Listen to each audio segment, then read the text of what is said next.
This episode is powered by Pod Decks. Pod Decks are unique interview questions and episode starting prompts in the palm of your hand. So whether you're a new podcaster or existing broadcaster looking to grow your audience and have more meaningful conversations, you're going to want to check out Pod Decks. Now, if you want to get 10% off your order right now, you can go to poddecks.com and type in coupon code. What's the code?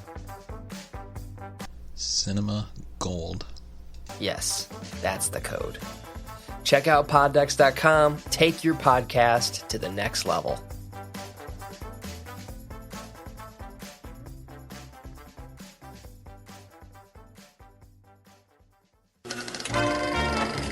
Welcome to the Cinema Gold Podcast with your host, Larry Leese. Come join us as Cinema Gold dives into the latest Hollywood films and news.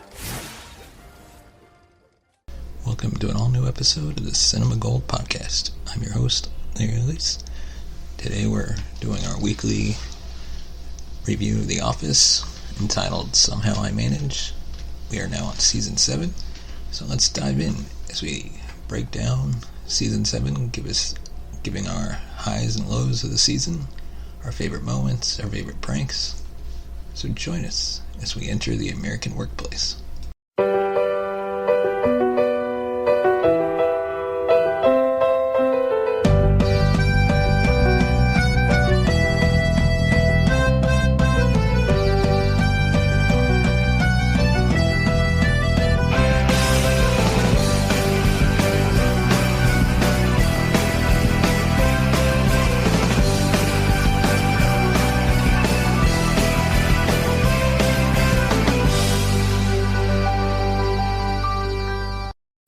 Much has been discussed and said about the decline of The Office from the glory of Season 2 and 3. It was certainly evident in Season 5 and Season 6, but this year there was one big shake-up that made all the difference.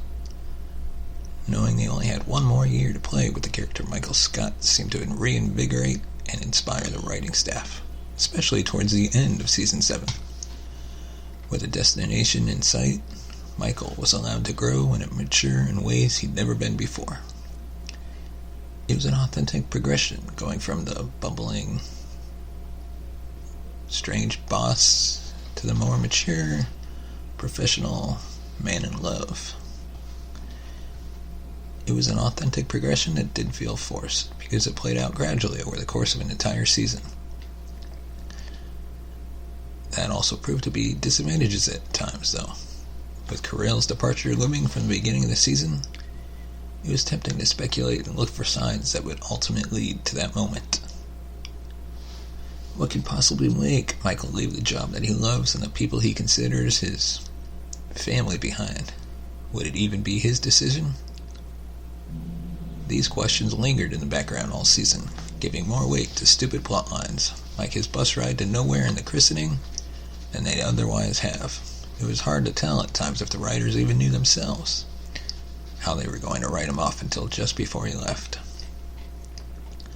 Well, now that we mentioned the christening, it reminds me that Season 7 wasn't completely great. I've always been a fan of the Jim and Pam relationship from the beginning. It says a lot that I consider an episode centered on them to be one of the worst of the series.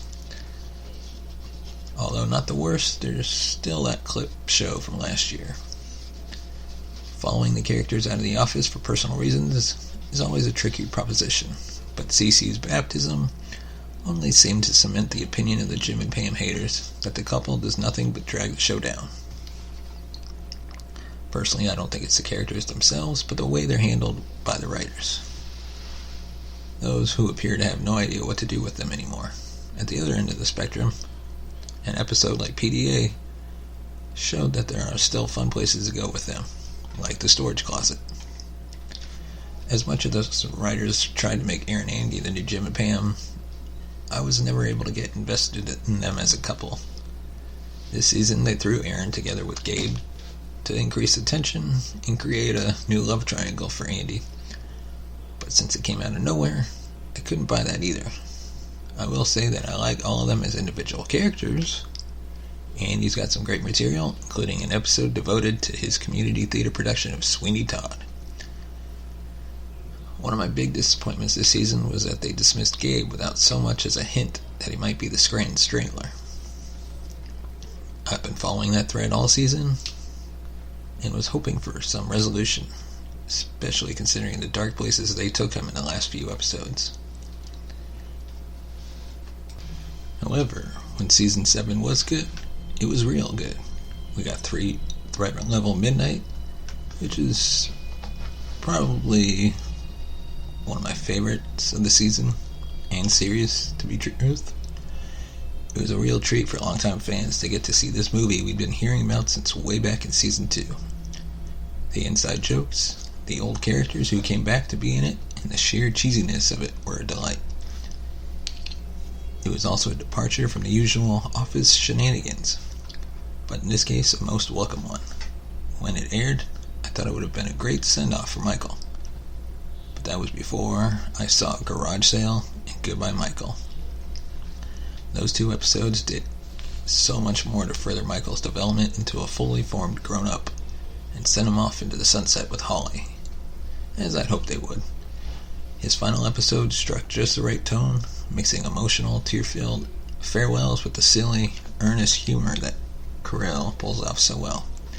That his last words would be, "That's what she said," was expecting and fitting, but to have it be silent after taking off his microphone was inspired. I wouldn't have minded if the season and perhaps the entire series had ended right there. But it didn't end. It carried right along with Will Ferrell. Not the best part of the series. His 4-episode arc was okay. We got to know the character of D'Angelo Vickers little by little. He didn't really shine though until after Michael was gone. With Ferrell and Carell played off of each other well, but ultimately felt a little crowded with 2 strong but similar leads competing for laughs. I can understand why they designed Will Ferrell's arc the way they did, partially to ease the audience through the transition to a post-Carell office. But in hindsight, I think it was a misstep. Introducing D'Angelo when they did just muddied the emotions of Michael's exit, and it ended up doing both actors a disservice. Will Ferrell's 2 episodes after Goodbye Michael used his talents far more successfully. He was but one of the major stars to join the show this season. Before Season 6, the show never relied on stunt casting to bring in viewers, as other shows have, and when it did, they usually played themselves. But with Kathy Bates coming on board last year as Joe Bennett, the gates were open for more celebrity stars, and this season was filled with them. Early on, we got Timothy Olyphant, Office creator Ricky Gervais,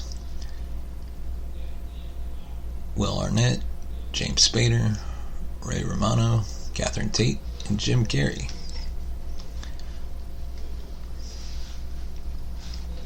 However, after watching the last few episodes of the season, it's clear The Office can survive without Steve Carell. That cast has come together over the course of the past 7 seasons as a solid ensemble. With good storylines and juicy comedic opportunities, they are more than capable of carrying the show without a big name at the top of the credits. And now we're going to take a short break. Right now we'd like to thank one of our sponsors, Audible, for sponsoring this episode. Audible is the leading provider of spoken word entertainment and audiobooks, ranging from bestsellers to celebrity memoirs, news, business, and self-development. Every month, members can get 1 credit to pick any title, plus 2 Audible originals from a monthly selection, as well as access to daily news digests, such as the New York Times, the Wall Street Journal, and the Washington Post, as well as guided meditation programs. The good folks at Audible are offering a 30-day free trial with 1 free audiobook. All you have to do is visit audibletrial.com/cinemagold. That's audibletrial.com/cinemagold. Thank you, and let's get back to the rest of the episode. Now let's hand out some Dundies.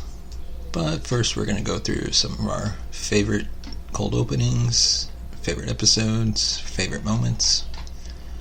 So probably, obviously, the best cold opening of the season is actually the first episode, Nepotism. Lip dubbing became a big deal after the release of Vimeo, an app that allows viewers to create and edit their own videos. The Office jumped on the lip dub fad in the episode Nepotism. The cold open begins with Andy in the elevator singing "Nobody But Me" by the Human Beings.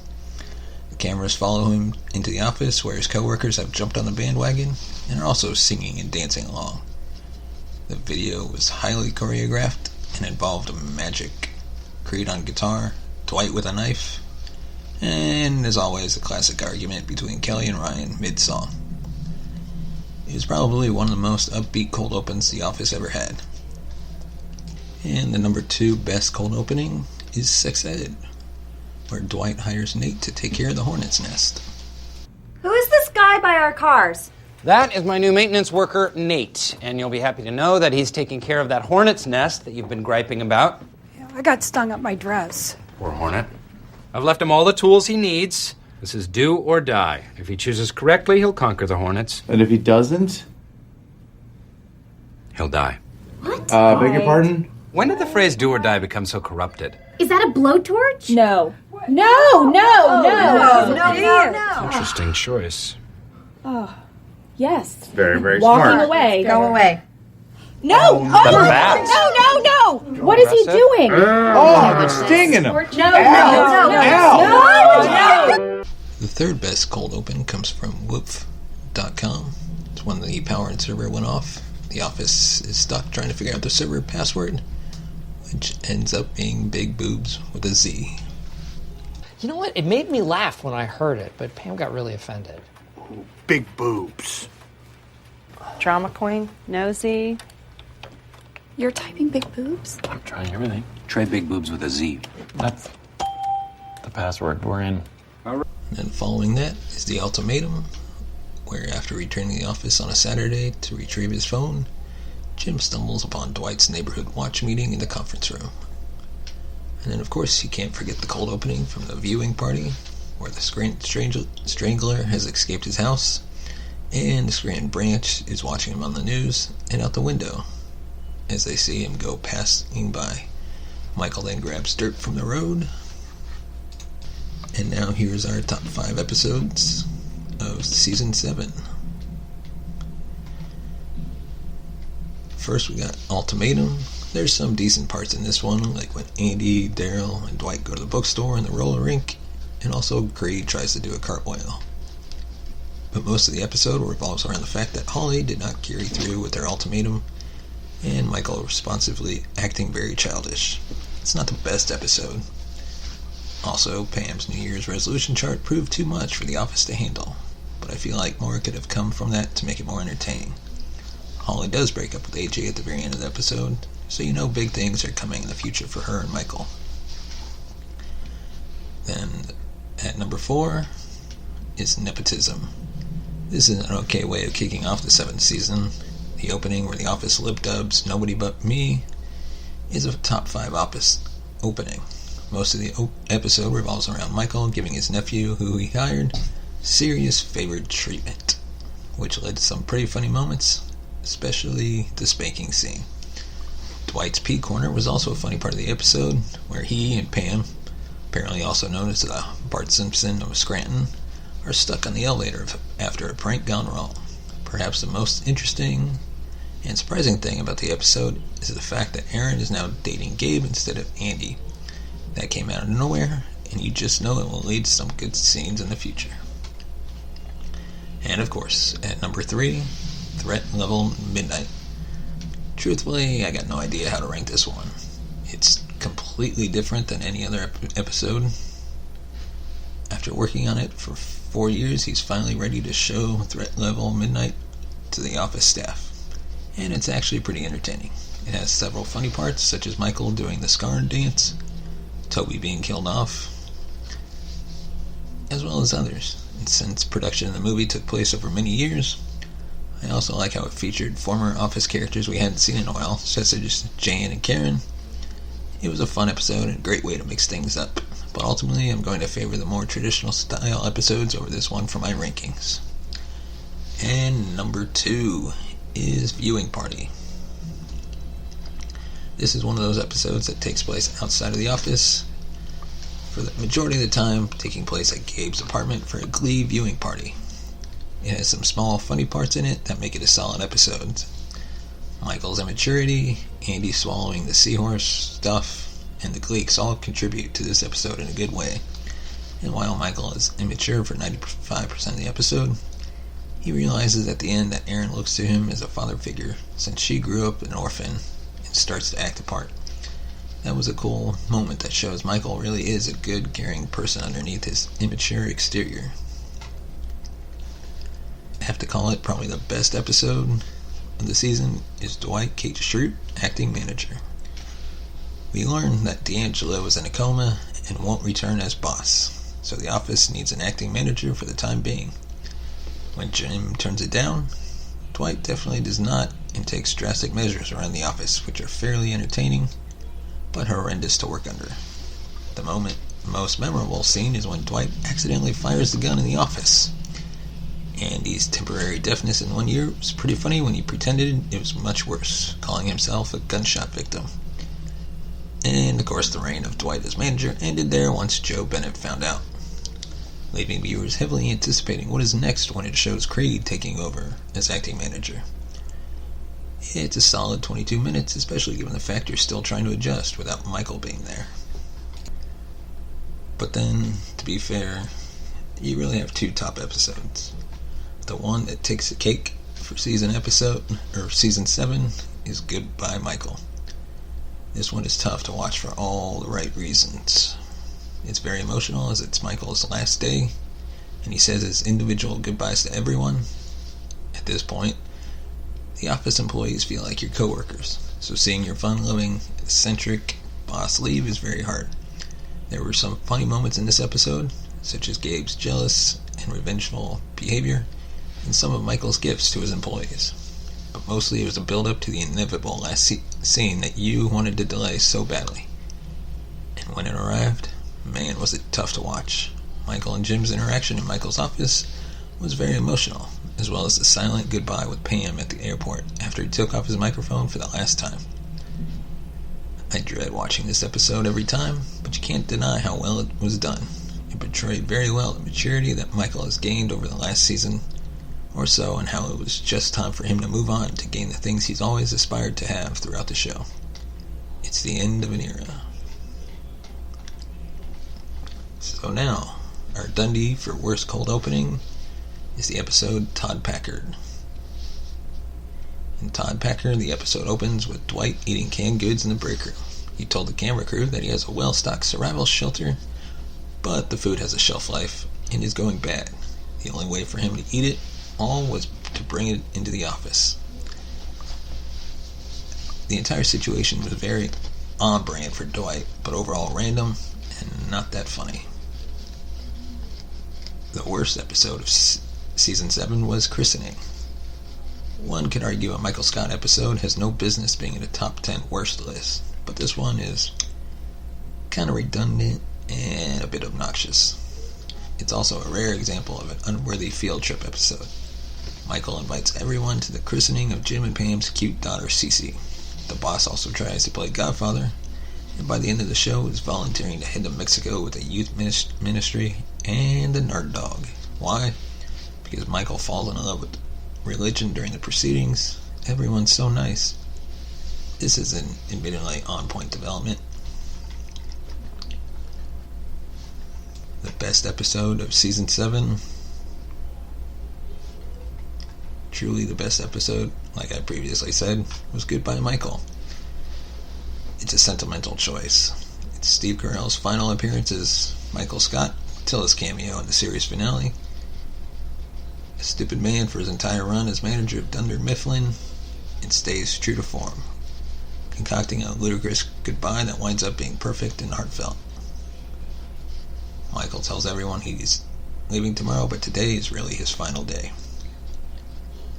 Jim figures it out, and of course, has a final handshake with the guy he once despised and now calls the best boss I've ever had. So I've been meaning to tell you, I want to take you out for lunch for your last day. Oh, What do you think? Tomorrow? Lunch? You and me? okay. You're not leaving tomorrow. You're leaving today, right? Maybe. Wow, so that's it, huh? Just 4 o'clock and you are gone for good. Why am I so sad? Am I doing the wrong thing? Absolutely not. It's just that sometimes goodbyes are a bitch. T-shirt idea. Goodbye stink. Okay. All right. So, James Halpert.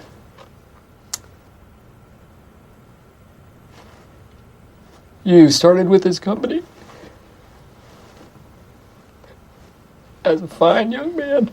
You know what I think we should do? I think we should just save the goodbyes for tomorrow.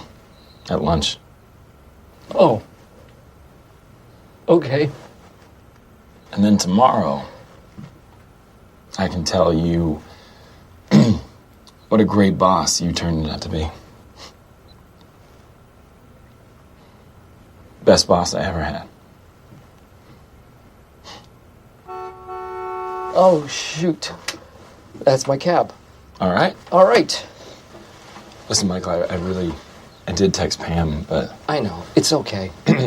Just give her a hug. All right? I will see you tomorrow at lunch. I am looking forward to lunch. And hearing about what a great boss I am. You got it. And the best moment of Season 7 comes from the B-plot of the episode China. Pam threatens to move the branch to another office if Dwight doesn't stop using his power as the owner of the building. She talks to Jim about her fear in failing as a new office administrator, if she failed as an artist and a salesperson.